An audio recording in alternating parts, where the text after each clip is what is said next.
All right, guys, were you recording? How's the sound, CF? Sounds pretty good. Yeah? Sorry, is that your script? Yeah, mate.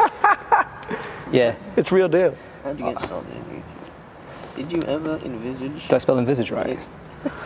I think I did. Why are you such a prick in your videos? Yeah. Are all of your followers your mum? When did you start losing hair?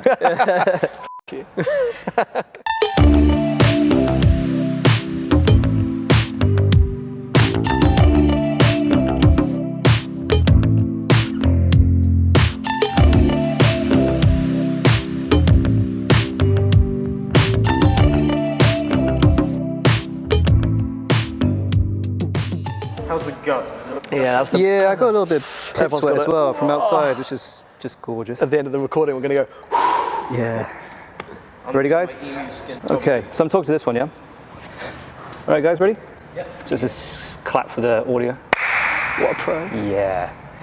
Hey everybody, welcome to Dubai Drive's inaugural YouTube video. I'm joined here by Assyl from Tomini Classics, and we have our very first guest, Sam from Seen Through Glass. Sam, thank you very much for coming down. It's an absolute pleasure to have you. Just starting off really, so what do you do? I'm a YouTuber, which is sometimes an embarrassing thing to admit, but I guess we are here on YouTube, so it's not that embarrassing. But yeah, I film cars. I travel the world and I film cars. It's a bad rip-off of Top Gear. The old great Top Gear was my inspiration, but I enjoyed always the entertainment side of Top Gear. Don't get me wrong, I like watching car reviews, but I don't really care if something understeers at 30 miles an hour. I liked it when they were driving across God knows where in fun cars, having a fun time, so I just wanted to do that instead of sit in an office all day. So. Yeah, absolutely. So we join you on your flyaway leg towards the end of your Drive the World tour. Do you mind just explaining to people maybe who haven't heard about it what it's all about? Yes, I made the quite ridiculous decision at the end of last year to go on the road for 12 months. So we are now in, well, I don't know when this video is going out, so I don't know. Yeah, we're actually in November, a guys. long time. So if you're watching this in 2021, yeah. Hello, everybody. But anyway, yeah, so in January I kicked things off in Australia, and it's been a 12-month trip with about, I think we've covered about 34 countries or something, filming car culture around the world. So it's been amazing. It's been eye-opening. Not as interesting is the wrong word, not as varied as I thought. Yeah. I was really hoping for, 1,300 horsepower tuk-tuks in India, and like all these different variations, but actually it turns out everyone just owns Lamborghini Huracans, no matter which country you're in, there's a Lamborghini Huracan. So you do find a consistency in culture with all the countries you go to? Unfortunately, I think supercars have become too accessible and too popular. Because nowadays, between cheap finance deals, the amount of cars being made, and social media, so we're to blame, everyone who makes a little bit of money wants to go out and buy the latest, greatest, whatever that might be, Ferrari, McLaren, Lamborghini or Porsche. And so you find them everywhere. And long gone seem to be those days of the guys who are really buying quirky cars or countries having their own special variants of stuff. It does still exist, definitely. But I think unfortunately, because of what I do, the people who are getting in touch with the people who own those kind of cars. But you could also argue that this is keeping those brands alive as well. So even though you and I would much rather drive a Countach than an automated Huracan, we still have Lamborghini existing because they're building a crossover vehicle and because they're sucks as a car guy. Yeah. You're so right. I think the younger people these days don't care about cars like this. They want to be able to get in and drive the car any day of the week, super easy, not have to engage. It's not necessarily about driving, it's more about the actual, just the moment the car you're in, the badge.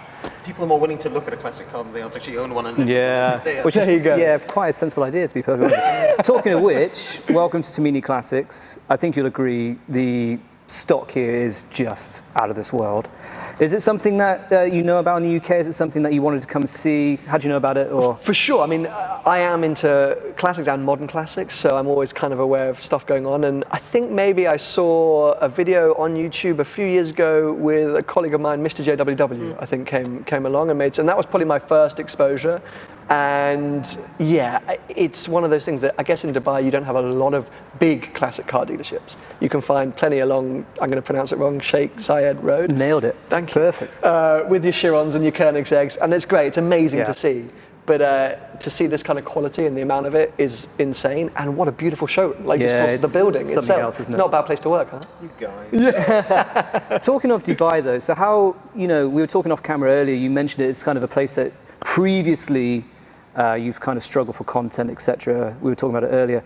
Has it been any different this time around? Have you seen stuff? It's been massively different, and I have to blow smoke up your bum because it's thanks to the Dubai Drives that I'm doing a very different version of the Dubai to how I've done it previously. Because I think it's weird here. There's a huge car culture, massive car culture, but also people are quite reserved about it.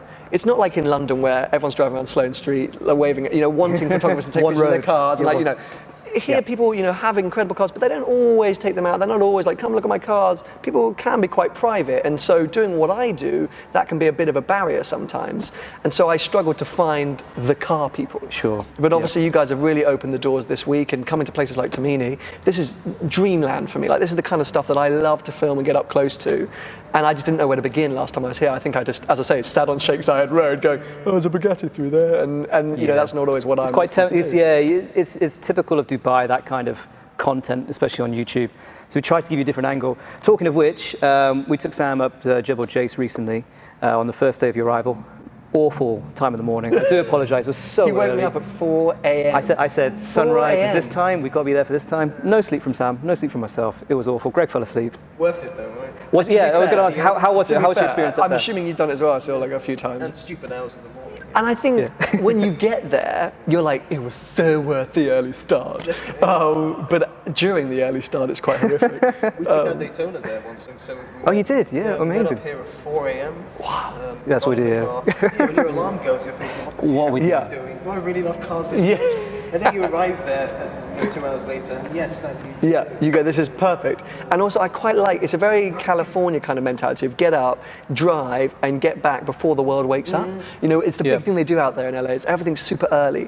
And so, yeah, I loved it. I thought it was great. I'll be honest, the road is quick. Like, I found like the road is like super quick. So yeah, it's amazing. 3 lanes up. Oh, 2 lanes up. 3 lanes. You need to be in something quite high powered, I think. I mean, maybe you don't need to, but I think you get the best out of it in something quite quick. But it's also quite scary because of that. Because before you know it, you're like, oh, well, this is this. And it's like the Nürburgring. You kind of think you've remembered it on the second way up, but then no, there's a really tight turn that you forgot about.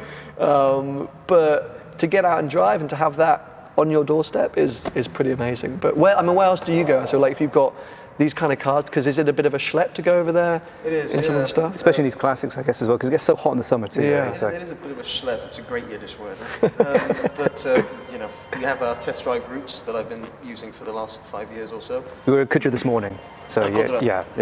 And so Kudra is great for the straight line stuff, but basically I have planned corners. Straight, overpass, enjoy the corner, and then be civilized again. And then we have this a playground.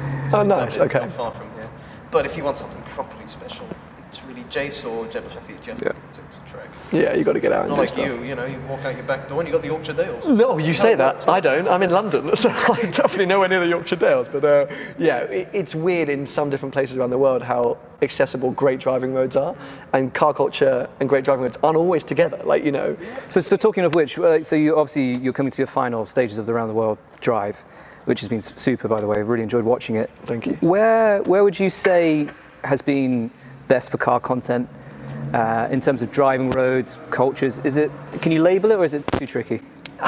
It is a bit tricky, I think, because there are car people everywhere, which was the fundamental point of the trip, was to prove that and discover that, and there are people passionate about cars all over the world. I would say the obvious one was America in terms of the amount of opportunities, because you can be, a prime example is in the middle of nowhere, Kansas, and there's still a guy with 62 of the best cars you've ever seen in your life in a private collection, and you were like, why do you live here? But bless him, that's just where he's from, and he's stayed there. So America's obvious. The dark horse was New Zealand. I don't know if any of you have been. It looks incredible. So not Absolutely only amazing. One of the most beautiful places in the world, but they are car mad. Really? I went to an event called, you wouldn't, it's like, how do they get the cars there is one question, but I went to something called Leadfoot Festival, which is their variation of Goodwood Festival of Speed, and it's run by, now the name escapes me, his son is selling all the records in Bentleys at the moment. We'll put the thing in. Pikes Peak. We'll put the thing in now. Ding. Millen. Roy Millen. Yeah, you can help me out. Anyway, his dad owns a big farm, big estate in New Zealand, and he does this thing called Leadfoot Festival. And it's amazing. It's like the most beautiful hill climb course you've ever seen. The car park has every kind of car you can imagine, from brand new supercars to classics like this, and tons of them. And wherever we were in New Zealand, we'd see a cool car drive past, and I was like, what is going on? Yeah. So that was the dark horse.